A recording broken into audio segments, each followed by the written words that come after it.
ٹوٹی پھوٹی چھت بھی میسر آ جائے ان کو تو یہ بھی ان کے لیے غنیمت ہے۔ لباس کی کمی، خوراک کی قلت، نہ اچھا کھاتے ہیں نہ صحت اچھی ہوتی ہے، جو مل جائے کھا لیتے ہیں، اور پھر ان کی قسمت اس قدر۔ اچھا ایسے بھی لوگ ہیں جو کچھ بن جاتے ہیں، لیکن اس کا مطلب یہ نہیں ہے کہ وہ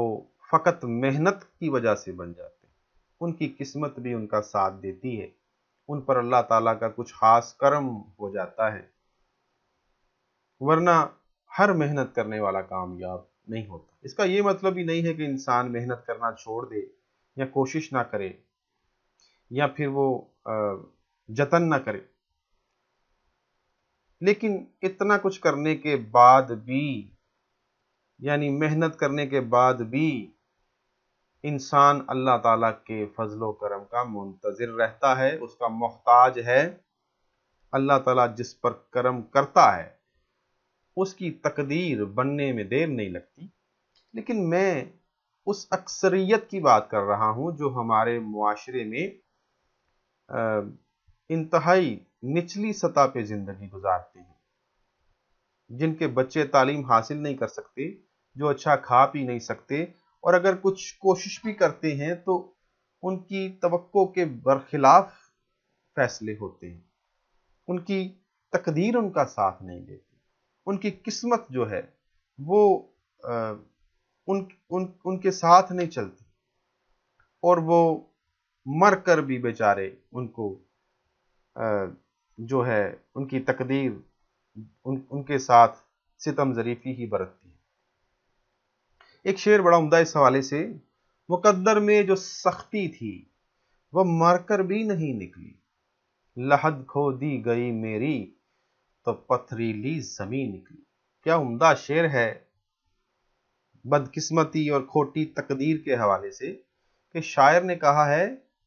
کہ اتنا سخت مقدر تھا میرا زندگی بھر کہ مرنے کے بعد جب میری قبر کھودی گئی تو مجھے مرنے کے بعد بھی زمین نرم نہیں ملی، وہ بھی پتھریلی اور سخت ملی۔ تو آئیے اب چلتے ہیں آخری بند کی جانب اور اس کی تشریح کرتے ہیں۔ یہ پہلا سبق تھا کتاب خدا کا کہ ہے ساری مخلوق کنبہ خدا کا، وہی دوست ہے خالق دوسرا کا، خلائق سے ہے جس کو رشتہ ولا کا، یہی ہے عبادت یہی دین و ایمان، کہ کام آئے دنیا میں انسان کے انسان۔ یہ خدا کا مطلب ہوتا ہے ہدایت یا سیدھا راستہ، اور کتاب خدا کا مطلب ہدایت دینے والی کتاب یعنی کہ قرآن مجید۔ کنبہ کا مطلب ہوتا ہے خاندان، اور خالق دوسرا کا مطلب ہے دونوں جہانوں کو پیدا کرنے والا۔ تو اس کا مطلب ہی یعنی اللہ تعالیٰ کی ذات۔ خلائق جو ہے جی مخلوقات یعنی مخلوق کی جمع، اور ولا کہتے ہیں دوستی کو، پیار کو، انس کو، محبت کو۔ تو اس بند آخری بند میں بڑی اہم بات کی گئی ہے، یہ بڑا اہم، پہلے 4 مصرے خاص طور پر بہت اہم ہیں، اور یہ بورڈ کے پیپر میں کئی بار یہ آ بھی چکے۔ تو سب سے پہلے ہم بات کریں گے کہ قرآن مجید کا جس کو کہ کتاب خدا کہا گیا ہے اس کا پہلا سبق کیا ہے۔ یہ پہلا سبق جو ہے میں قرآن کی ایک آیت سے واضح کرنا چاہوں گا۔ سورہ حجرات کی آیت نمبر 18 ہے، انما المؤمنون اخوۃ فاصلحوا بین اخویکم، بے شک مسلمان آپس میں بھائی بھائی ہیں، سو اپنے بھائیوں میں صلح کرا دو۔ تو مسلمانوں کو ایک دوسرے کے ساتھ محبت سے رہنے کا بتایا گیا ہے۔ ان کے لیے حکم ہے کہ اگر 2 بھائی آپس میں لڑ بھی پڑتے ہیں تو آپس میں ان کی صلح کرواؤ، کہیں وہ ساری زندگی ایک دوسرے کے ساتھ ناراض نہ رہیں، وہ آپس میں لڑتے نہ رہیں، وہ ایک دوسرے کے ساتھ محبت سے پیش آئیں، خلوص سے پیش آئیں، بے لوث ہو کر ایک دوسرے کی مدد کریں، تاکہ انسانیت کی مدد ہو سکے، تاکہ انسان سکھ، چین اور اطمینان کے ساتھ زندگی گزار سکے۔ تو یہ قرآن کا حکم ہے، اور ہمارے لیے یہ فرض ہے کہ ہم اس حکم کی تعمیل کریں۔ پھر اس میں بڑی اہم بات ہے، جو درسی کتاب ہے اور جس صفحے پر یہ بند موجود ہے، اس صفحے کے نیچے ایک حدیث لکھی ہے، اور اس حدیث کا مفہوم، اس کا ترجمہ بھی لکھا ہوا ہے، اور وہ میں پڑھ بھی دیتا ہوں۔ یعنی ساری مخلوق اللہ کا کنبہ ہے، اور اللہ کے نزدیک وہی سب سے زیادہ محبوب ہے جو اس کے کنبے سے حسن سلوک سے پیش آتا ہے۔ تو ایک طرح سے یہ پہلے جو 4 مصرے ہیں، جو بڑے اہم بھی ہیں، جس میں قرآن مجید کا ذکر ہے، اللہ تعالیٰ کا ذکر ہے، اور اس کی مخلوقات کا تذکرہ ہے، یہ در حقیقت اسی جو حدیث ہے اس کا ہی مفہوم، یا اسی کو جو ہے شاعری میں ڈالا گیا ہے۔ اور یوں سمجھ لیجئے کہ شاعر نے اس حدیث سے استفادہ کیا ہے۔ تو اس شعر میں بھی یہی بات کی گئی ہے کہ ساری مخلوق، اس دنیا میں موجود تمام مخلوقات اللہ تعالیٰ کا خاندان ہے، اللہ تعالیٰ ان کا خالق ہے، تو اللہ نے ان کو بنایا ہے، اور اپنی مخلوق کا وہ اس طرح خیال رکھتا ہے جیسے کہ کوئی اپنے خاندان کے ہر فرد کا خیال رکھتا ہے۔ اور جب خاندان کے کسی فرد کو تکلیف پہنچتی ہے تو اس گھر کے سربراہ کو بھی تکلیف پہنچتی ہے، کیونکہ وہ سب سے یکساں محبت سے پیش آتا ہے، سب سے ایک جیسا سلوک کرتا ہے، سب کو مساوات جو ہے، سب کے لیے اس کی مساوات ہے، برابری رکھتا ہے سب کے لیے۔ تو اللہ تعالیٰ جو ہیں وہ بھی اپنی مخلوق سے ایک جیسا سلوک رکھتے ہیں، سب سے محبت رکھتے ہیں، اور اللہ تعالیٰ کی جو مخلوق ہے وہ اس کا خاندان ہے۔ پھر یہ کہا گیا ہے کہ اس 2 جہانوں کو پیدا کرنے والا جو ہے وہ فقط اسی کا دوست ہو سکتا ہے، یا فقط وہ شخص اللہ کا دوست ہو سکتا ہے جو اس کی مخلوق سے محبت کا رشتہ رکھتا ہے، جو اس کی مخلوقات سے پیار کرتا ہے، جو ان کو نقصان نہیں پہنچاتا، جو ان کو ہاتھ اور زبان سے تکلیف نہیں دیتا، جو ان کے خلاف کسی قسم کا کوئی جارحانہ اقدام نہیں کرتا۔ تو اللہ تعالیٰ نے ان لوگوں کے لیے بے شمار خوشخبریاں جو ہیں پہنچائی ہیں، جو اللہ تعالیٰ کی مخلوق سے رحم دلی سے پیش آتے ہیں، یا پھر صلہ رحمی سے پیش آتے ہیں، ان پر کرم کرتے ہیں،